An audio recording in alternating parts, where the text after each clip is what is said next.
Menurut mitos, Simalungun dan isteri dia telah disumpah menjadi buaya yang besar oleh dewa. Pada masa kejadian tu, dewa tu dipercayai berada dekat dasar sungai. Today is all about story.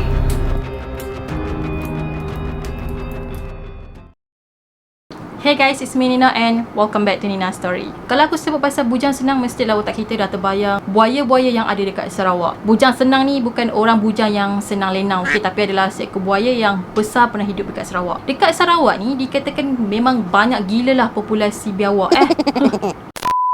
Dekat Sarawak ni dikatakan populasi buaya memang sangatlah banyak. Dan mungkin ada sejarah ataupun mitos yang berkaitan dengan buaya yang ada dekat sana.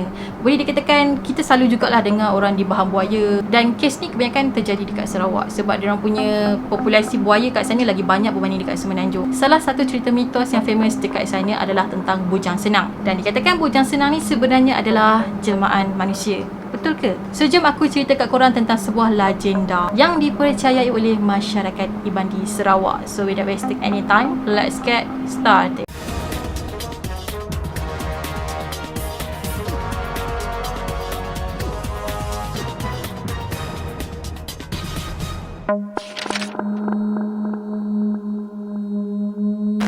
Bujang senang sebenarnya adalah gelaran untuk seekor buaya yang terbesar di Sarawak yang pernah hidup dulu. Jadi buaya tadi tu adalah seekor buaya yang terbesar di dunia dan telah hidup di Sungai Batang Lupa sejak tahun 1941. Sebut je bujang senang, mostly orang memang akan takutlah dengan binatang ni. Sebabnya dia ni memang sangat agresif dan ganas. Saiz buaya ni adalah 19 kaki panjang dan dia telah baham seramai 14 orang sepanjang hayat dia. Jadi pada tahun 1992, bujang senang telah diburu dan dibunuh oleh pihak polis dan juga pemburu Iban. Itu pun disebabkan bujang senang ni telah membaham seorang perempuan Iban. So maksudnya perempuan Iban tu adalah mangsa dia yang terakhir sebelum dia mati dibunuh. Jadi diorang telah buru buaya tadi tu dekat 4 jam juga. Barulah buaya tadi tu berjaya dihapuskan. Kemudian tengkorak bujang senang ni telah dipamerkan dekat sebuah muzium di Kuching, Sarawak. Bagi orang Iban, bujang senang ni sebenarnya bukan buaya biasa. Bagi masyarakat Iban yang tinggal dekat Sungai Batang Lupa tu, diorang percaya bujang senang ataupun buaya tadi tu adalah buaya jadian. Secara ringkasnya, buaya tadi tu adalah jelmaan daripada manusia. Buaya ni sebenarnya dia lain daripada yang lain. Bukan saiz dia je yang besar, tapi dia ada corak yang unik pada belakang badan dia.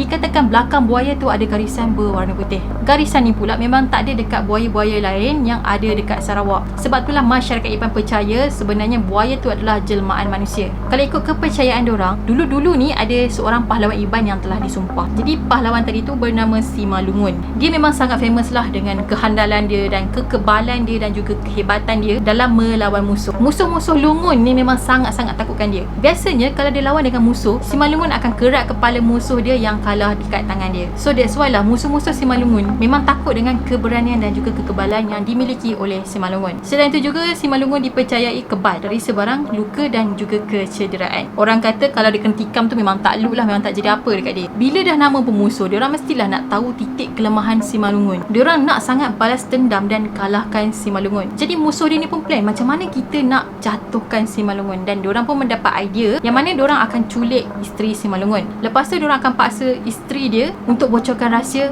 apa kelemahan laki dia. Sebab diorang percaya isteri dia mesti tahu punya kan kelemahan si suami. Bila dia tahu yang isteri dia kena culik, of course lah Simalungun dia mengamuk, marah. So dia nekat untuk berjumpa dengan musuh-musuh dia dan dia nak deal dengan diorang. Masa diorang berjumpa tu, musuh dia pun kata okey, tak apa, kita orang bebaskan isteri kau. Tapi baru je isteri dia dilepaskan, isteri dia kena tombak dengan musuh. And then mayat isteri dia pun telah jatuh ke dalam sungai. So bila dia tengok isteri dia kena tombak dan jatuh ke dalam sungai, ya Allah, lagilah bertambah marah dia, bertambah naik angin dia. Tanpa fikir panjang, dia pun terjunlah ke dalam sungai tadi untuk mendapatkan isteri dia. Menurut cerita, sebenarnya Simalungun ni dia tak kebal bila dia berada dalam air. Jadi sebenarnya kejadian tu diorang dah plan supaya Simalungun masuk ke dalam air. So masa ni lah diorang nak kalahkan Simalungun. Jadi musuh dia pun terjunlah ke dalam sungai dan berlawan dengan dia. Dan akhirnya dia kalah dan dia terus dibunuh oleh musuh-musuh dia. Diorang kerat kepala dia and then diorang semadikan mayat dia tu dalam keadaan terbalik dalam sungai tu. Menurut mitos, Simalungun dan isteri dia telah disumpah menjadi buaya yang besar oleh dewa. Pada masa kejadian tu, dewa tu dipercayai berada dekat dasar sungai. Lepas diorang ni disumpah, diorang ni akan jadi buaya yang besar dan diorang akan datang untuk membalas dendam ke atas musuh musuh-musuh yang telah bunuh dia, dan dia akan bunuh juga keturunan musuh-musuh dia. Sebab tu diorang percaya orang yang jadi mangsa kepada bujang senang ni adalah keturunan musuh diorang dulu. Kemunculan bujang senang ni mula diperkatakan dan mula menjadi buah mulut bila dia telah membaham seorang ketua rumah panjang. Pada masa tu pada tahun 1982, bujang senang telah membaham seorang lelaki yang bernama Penghulu Bangan, dan dia ni berasal dari rumah panjang Pali di Seri Aman. Masa tu mangsa ni dengan abang dia bernama Kebir datang ke sungai untuk pancing udang. Tiba-tiba bujang senang ni datang daripada air dan terus baham mangsa. Lepas tu dia seret mangsa ni masuk ke dalam sungai dan menghilang. Si abang tu pula dah berusaha untuk selamatkan adik dia tapi tak berjaya. Masa ni si abang ni perasan yang belakang buaya tu adalah yang warna putih, so dia tahu tu adalah bujang senang. Start daripada serangan ni lah bujang senang mula disebut-sebut oleh masyarakat yang ada dekat sana. Kemudian polis pun melancarkan operasi selama 5 hari untuk mencari bujang senang. Tapi selama 5 hari diorang cari tu, diorang langsung tak jumpa bayang buaya tu. Lepas dari kes tu,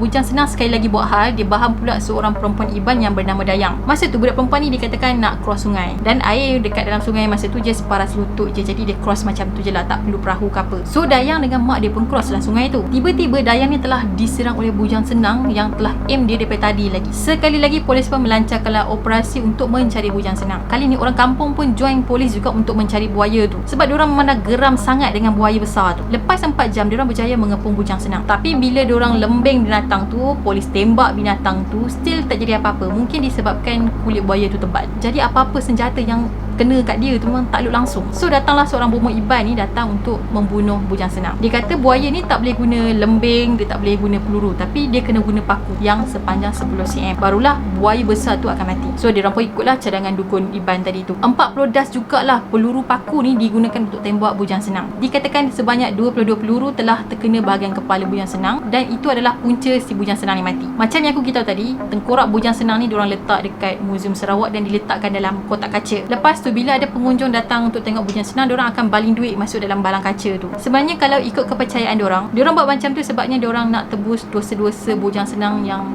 dia buat ataupun dia bunuh ataupun dia baham manusia masa dia hidup tu. Bila diorang baling duit masuk dalam kaca tu, seolah-olah untuk menebus dosa-dosa yang bujang senang dah buat masa dia hidup. Duit-duit yang dibaling ke dalam balang tu, pihak muzium akan kumpulkan dan diorang akan sumbangkan kepada rumah-rumah kebajikan yang ada dekat Kuching Sarawak. Jadi sampai ke hari ni, kalau ada serangan buaya yang membaham manusia, diorang akan fikir mungkin tu adalah keturunan bujang senang yang datang untuk membalas dendam. Pada orang Iban yang sedang tengok video aku, mungkin korang boleh komen sikit, adakah korang percaya mitos ni betul-betul wujud? Sebab daripada apa yang aku kaji, ada juga yang tak percaya, diorang kata tu just mitos. Tapi ya, itu adalah kepercayaan masyarakat Iban, dan aku nak korang komen di bawah kalau korang percaya. And yeah, that's it for today, dan aku harap korang suka dan enjoy dengan video ni. Pada korang yang belum lagi subscribe channel ni, make sure korang subscribe di bawah, turn on notification, dan jangan lupa juga untuk follow aku di Twitter dan juga Instagram. Kita akan jumpa lagi pada video yang akan datang.